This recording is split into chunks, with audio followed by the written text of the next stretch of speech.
Hello chess friends and welcome to your Out of Chess channel and welcome to a really spectacular game that I prepared for you today. And with this game we're starting a new series here on my YouTube chess channel. With this game we're starting our studies about the Caro-Kann defense, and the Caro-Kann defense is I think one of the most popular defenses that you can play against e4.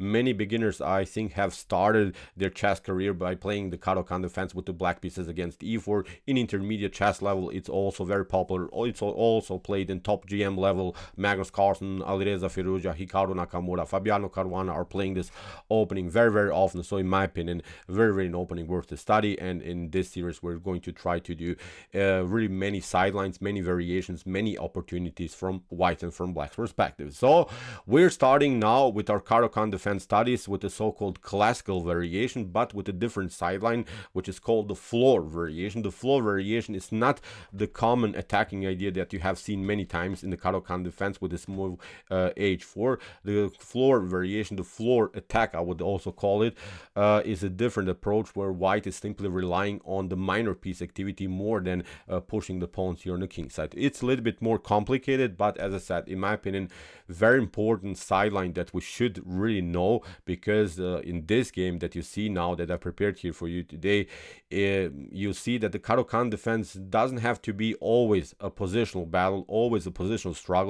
Here in this game you see one of the most tactical Caro-Kann defenses of all times, because here we have now the two most tactical chess engines playing this opening. We have here chess system Tal, a very interesting chess engine which is basically programmed to play in sort of a Mikhail Tal way, in a sharp tactical way, rather than to go into positional battles, into positional struggle. Very interesting chess engine.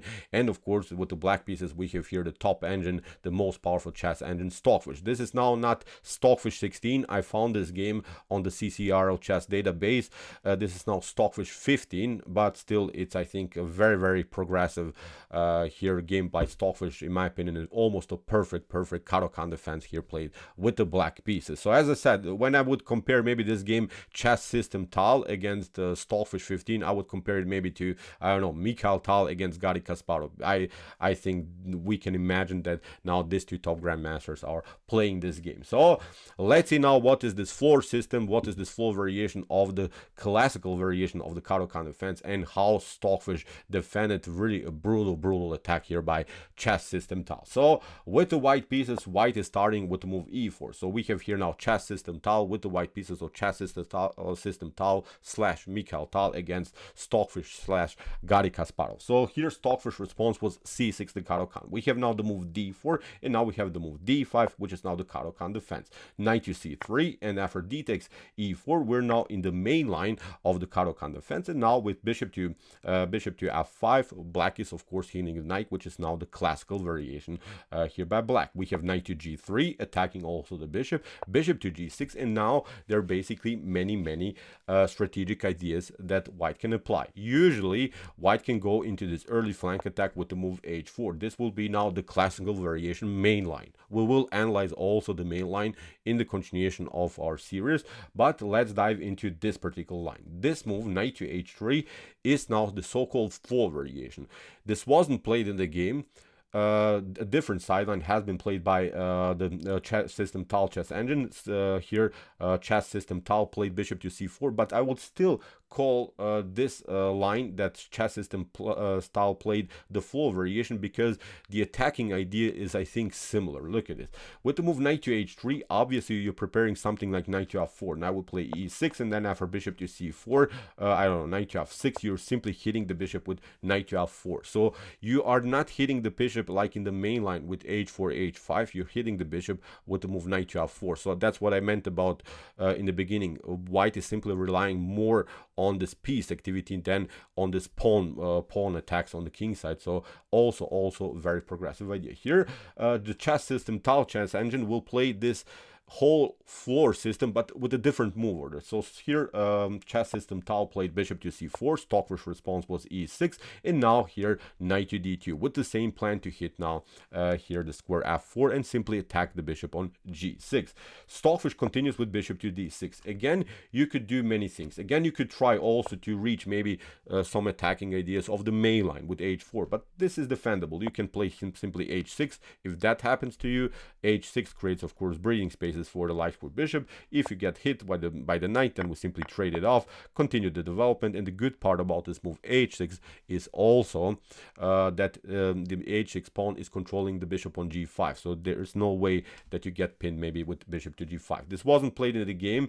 Instead of this move h4 in the beginning here, chess system Tal castle kingside, and that was now the last move that was prearranged by the organizer. So after move kingside castling here, Stockfish continues normal development. Knight to d7, we have now this idea, knight to f4, and now, believe me or not, already the fun starts. That's what I liked about this line, because this is now really one of the sharpest methods that you will see in the Caro-Kann defense. And if you're a Caro-Kann defense player, I think you have to know how to defend against this particular position. Here, look at this. Knight to f4 was played by the chess system Tal engine. We have knight to f6 again by the fish, normal development. Again, you can maybe try here knight takes g6, then we simply take kingside castling, then we can afterwards maybe break and enter with c5 e5.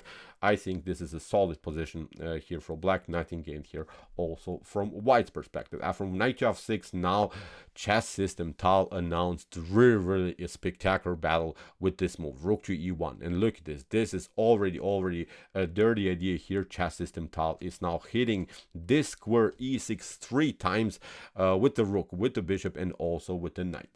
What should black do? Black can, of course, castle. Black can castle. This wasn't again played in the game, but I think castling is a solid line that doesn't complicate things too much. But I would recommend you to go now into the Stockfish line, which is more and more aggressive.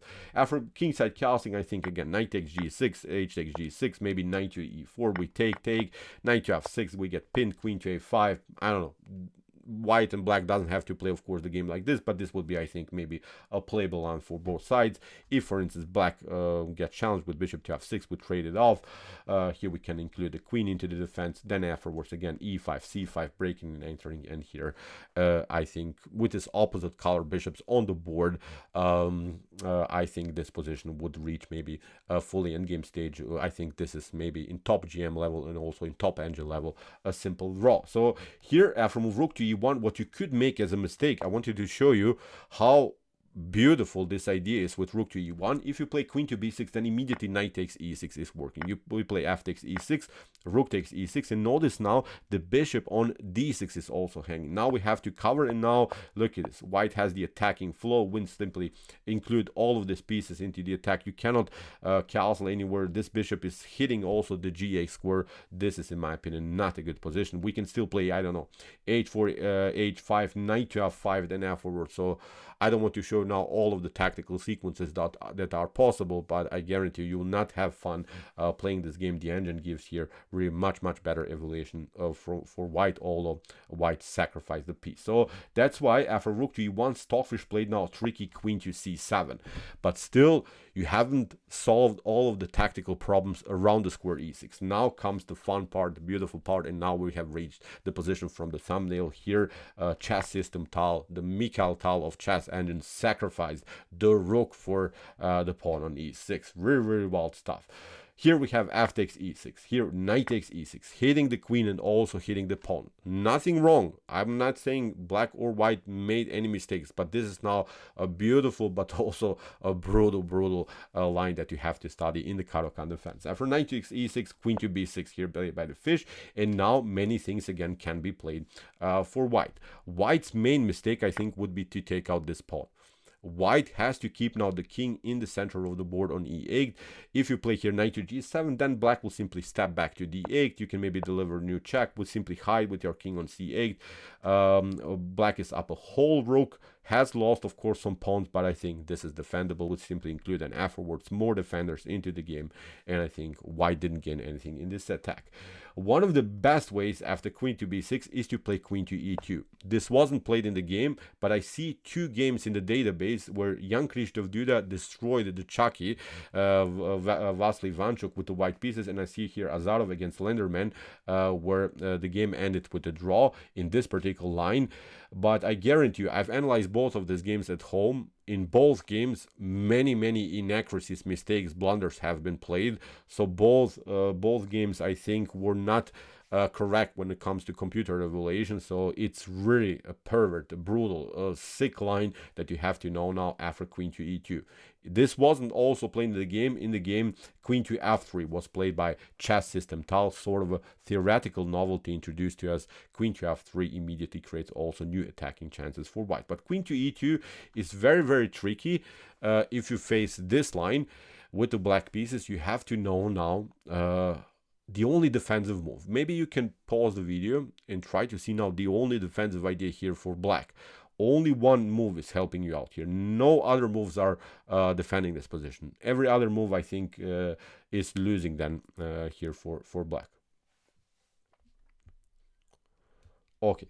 Here the best defensive idea, believe me or not, look how brutal this position is to play king to e7, staying with your king in front of the queen here. Really wild stuff, because there are basically not so many good discoveries by white. White can play, of course, knight to c5, but then we simply step back here, then we again hide with our king to c8. That's the move that we wanted to get in the first place. That's the square that we wanted to reach, because we cannot, of course, go towards this side, because the bishop is targeting this side of the board. What you could do is also play here something like knight takes g7 again, but again the same pattern happens. We play king to d8. You can maybe try bishop to e6, but now we pick up the pawn. Maybe we can also force a trade of queens. If that happens, if we simplify the game enough, I think again this is completely winning here for black. So this is not working. So after move queen to e2 and king to e7, what white needs now to play is a very tricky line with the move b3. This move seems like, I don't know, that you lost the tempo, but this move is very important because this move fixes the bishop, also liberates in some lines the dark square diagonal for the dark square bishop, and also is preparing in some lines a4 a5. Now the only, again, defensive move, believe it or not, the best defensive move here for black is to continue with rook from a to e8, again creating some escape routes, potential escape routes. So far, notice black's king doesn't have any escape routes. All of these squares are taking. d8, c7, f7 is also taking, because you're getting in front of the bishop. You cannot go to f8. So that's now the idea that here white is relying on, that the king is stuck in the center and is surrounded by all of these pieces by white. Really brutal line. After rook from a to e8, now white continues with a4. Simply tries to kick away the queen, taking also some squares for the queen. You have to play now a5. Now, again, let's repeat. If in some lines knight takes g7 happens, this is perfectly fine for black. We'll simply step back. Even if you grab now the rook, we'll simply grab now also the piece, and still white is down a whole piece. Black is continuing the game with an extra piece. This is not a good continuation here for white. So white can never really take out the pawn on g7. White has to play now a developing move with bishop to g5, but now we hit the bishop stays on this diagonal, and now many things can be played. Bishop to g3 would be very risky, I think, because then the bishop is coming here, it's attacking the dark squares. The best line actually is to play here queen to b4 now. This is all necessary to know after this queen to e2 sideline in the beginning. We'll come to queen to f3, that chess system Tal played, but please follow this somehow. It's a complicated, I know, but you have to know this theory if you want to play the Caro-Kann defense. So after queen to b4, we have now queen to f3. That could be possible, maybe further attack the d5 square, but now we can play finally bishop takes g3. When the queen is on b4, we have new chances to attack to protect the dark squares. The problem for white is here, if you play here now bishop to g3, then we can play this one, bishop to e4, and finally we have locked the file. The king is not endangered anymore on the e file. Tal. Still, we can play something like bishop to c2. We can go for b3 pawn. We can maybe force a trade of further trades of pieces. Finally, we can maybe go in front with bishop to e4, maybe with bishop to d5. Finally, locking also this diagonal, and slowly but surely somehow get the king to f7. If you manage to do that, if you pull this through, I think then you have a good game again. So that's why here you see after this move bishop takes g3, basically white needs now to play the move queen takes g3, somehow attacking also the bishop on g6. Now we play bishop to f7. The problem again for white is you cannot play queen takes g7 because the queen gets trapped with rook from e to g8. You have to play now something else. After bishop to f7, now the only good attacking chance is now again c3. Look how complicated this game becomes. b3 is still protecting the bishop on c4. That's now why it was important in the beginning to play the move b3 in the first place, but now queen to d6. And this move, I think, liberates black enough from this brutal attack by white, because now finally queen to f3 can happen. Look at this, we step back to b8, we get attacked, we step back to a8, and now the only as a maybe chance here is to play rook to e1, but now with bishop to e6, rook to e6, we can again step back, and that's now a good defensive plan. If again this happens, knight to instead of this move rook to e1, knight to g7, then again we have this one, bishop to c4. You can maybe trap you can maybe hit the rook on e8, but now after queen to e8, b takes c3.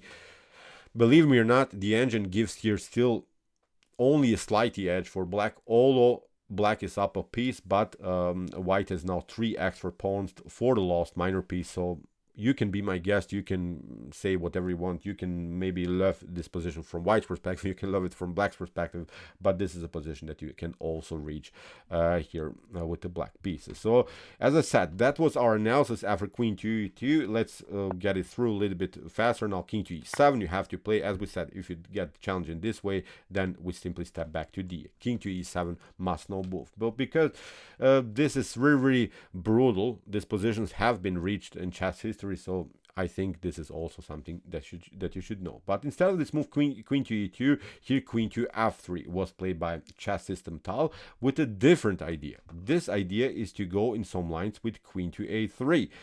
You see now why, because here Stockfish continues now with bishop to g3. We have h takes g3. Stockfish simplifies, of course, the game. The rooks still, Stockfish of course is up a whole rook. In the game we have bishop to e4, and now we have knight takes g7. But now comes the tricky part.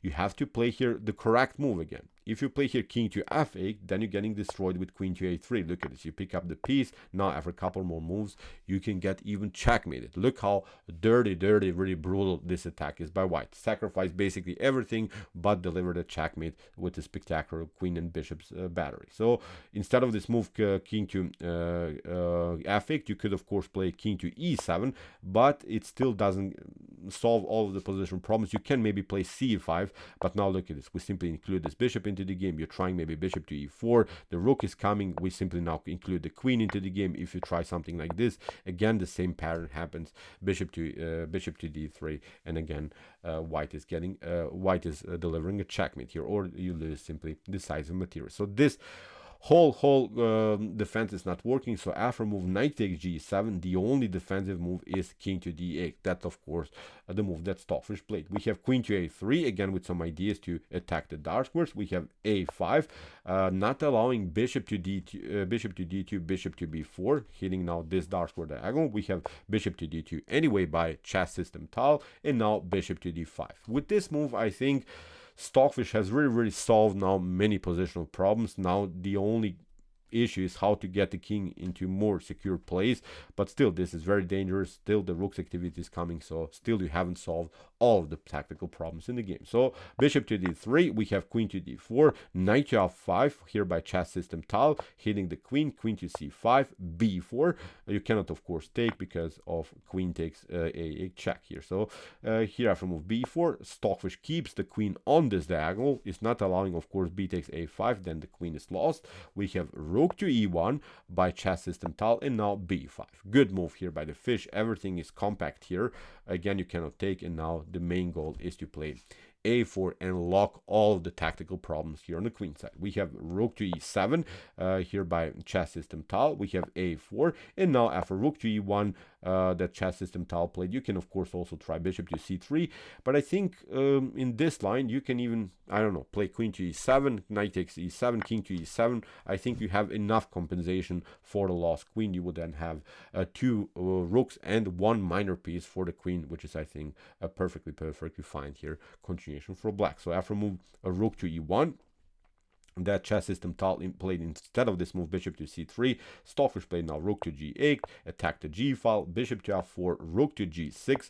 We have now knight to e7, and now finally queen to e7. That the line that we have seen before, not of course the same, but with the same plan. As I said, two rooks and a minor piece for the lost queen. Also a solid structure here, really compact position. The knights are well placed, well coordinated, are again also protecting the king, and also now the only thing that we need to do is somehow get this other rook into the game. Even if you try, I don't know, maybe bishop takes g6 here, h takes g6, again we would continue now the game with two minor pieces and a rook against the queen, which is I think again really enough compensation for the lost queen. So here after move king to e7, chess system Tal tried f3. We have king to f7, getting the king on a secure place.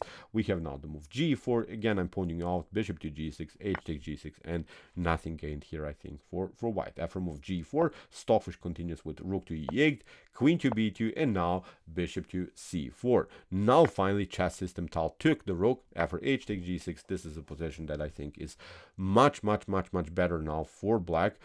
Okay, still it's a struggle, still it's a battle. I'm not saying everyone would win this position, but if you play now the game correctly like Stockfish usually does, I think this should be completely winning here for black. Here a3, we have rook to e2, bishop to g5, rook to e5, queen to c1. Now the knight comes on a perfect square. Bishop to h4, knight to f8. Here Stockfish slowly improves the position of all of its pieces. Bishop to f2, knight to f6, bishop to d4, and again keeping everything glued together. Everything is compact. Queen to h7 is of course not possible. The knight is controlling it. Even if you deliver one check, we simply step back, and no further good checks are possible by white's pieces. So here after move knight to d7, chess system Tal tried c3. We have a check, king to h2, rook to e2. Again, after a couple of repetitions, we have bishop to d5, queen to h8, again with some checks, but never really too dangerous it gets around black's king, because black has many defenders around the king, so nothing spectacular gained here for white. What Stockfish's idea is, of course, is somehow to grab this pawn on a3 and simply slowly but surely then push the a pawn here maybe and promote to a new queen. King to e8, bishop to f2, rook to e7. We have king to g1, rook to h7, hitting the queen, queen to d4. Knight comes beautifully into the game. We have queen to a7, and now g5, controlling of course this important f4 square. We have bishop to e3, knight to f6, a check. Again, nothing spectacular. Stockfish protects everything with the rook and with the knight's activity. Queen to b8, knight to e8, bishop to f2, rook to g8. Again, a new check. Again, nothing spectacular. Even if you try here bishop to c5, then we'll simply trade it off and again get our king closer, and slowly but surely again somehow include the rook into the game. Here after move bishop to g3 was played instead of this move bishop to c5. So here rook to g7 hits the queen, and now rook to d7. Stockfish is trying somehow to liberate this open d file. We have king to h2, king to f7, bishop to e5, king to e7. We have king to g1, and now bishop to c4. Stockfish sacrifices a pawn just in order to get this rook on a beautiful square.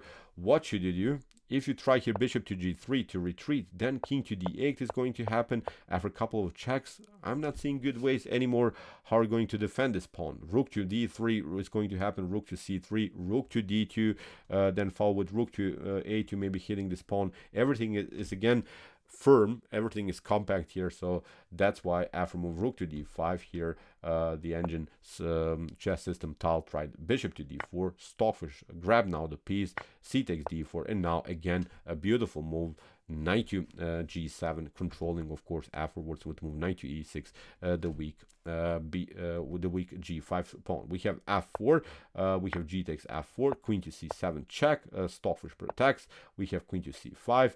If you play here, for instance, queen to f4, then this is working. Knight to e6, no good checks are possible, and then we simply hit this pawn. So this is not working. That's why queen to c5, Stockfish retreats.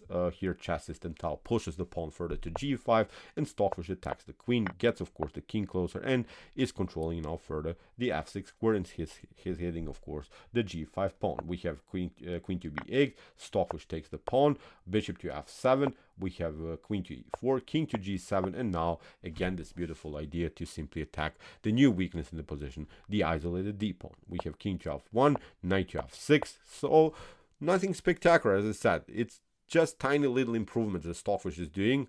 You have to be patient here. You cannot just rush, but really interesting how Stockfish is making further progress with these three pieces against the queen. We have queen to g3, king to h6, again a new attack against the queen, king to g6, and now bishop to b3, queen to c3, bishop to e6, queen to c2, king to f7, Stockfish covers, g3, rook to d5, again attacking this pawn, bishop to e6, again a new check, again covered by the rook. We have here king to b1, bishop to b3, g4, and now rook to d5, controlling of course the g5 square. g5 was now the huge positional threat here by white. King to c1, we have bishop to c4, king to b2, bishop to e2, Stockfish finally grabs the pawn, and from this point on I think really the game is a one-way ticket in black's favor. King to c1, king to f7, queen to d3, bishop to e6, Stockfish simply again reruled it, reshuffled a little bit the pieces, got the king a little bit closer. After king to g6, queen to f3, rook to g1, again with some threats to include of course somehow this rook into the game. This is now the clear target, the a3 pawn, queen to e3, we have a new check, king to b1, rook to e2, queen to g3, king to f7, and after queen to c7, rook to e7. In this particular position, chess system Tal resigned. So let's see a couple more moves. After something like queen to f4, again we have this check, again we attack. You can maybe always, as I said, deliver a couple of checks, but slowly we get our king close enough to the action. Then afterwards in some lines also knight to f6, maybe a rook to knight to c3, pardon me, rook to a2 would be huge also checkmate idea. So after a couple more moves also we will eventually get our king also somewhere here, so you will probably get a checked couple of times by the queen, but never really perpetuals are possible. So great game here by the fish, and as I said, in move 100 after rook to e7, here chess system Tal resigns. So in this computer battle between Mikhail Tal and Garry Kasparov, I would say Stockfish showed here really great defensive strategies in the beginning in this brutal line after rook takes e6. So you can be my guest, you can try it out, as I said, but this is must-know theory in this floor idea of the Caro-Kann defense. Brutal, spectacular attack here by these two top engines. So, okay, as I said, this is now our first video of our Caro-Kann defense studies. I have covered so far some other games in the Caro-Kann defense. They are already in the playlist in our Caro-Kann defense studies. You can check it out. But now we're starting from the beginning. As I said, we're starting now with the classical system. Then afterwards, we'll see also the advanced variation. We'll see also some other possibilities. So I think it will be a long series, but a very useful series here for you on my YouTube chess channel. So, okay, I hope that you enjoyed this game. This was really epic how the fish defended this beautiful attack by the chess engine Tal. If you want to see more beautiful attacking chess games like this, check out our commented chess games played by computer series. And as I said, here's also the playlist of our Caro-Kann defense series. You can also check it out. And if you like this content, don't forget to subscribe to my channel. See you soon with some more videos. And what do we say? Chess is the best, of course.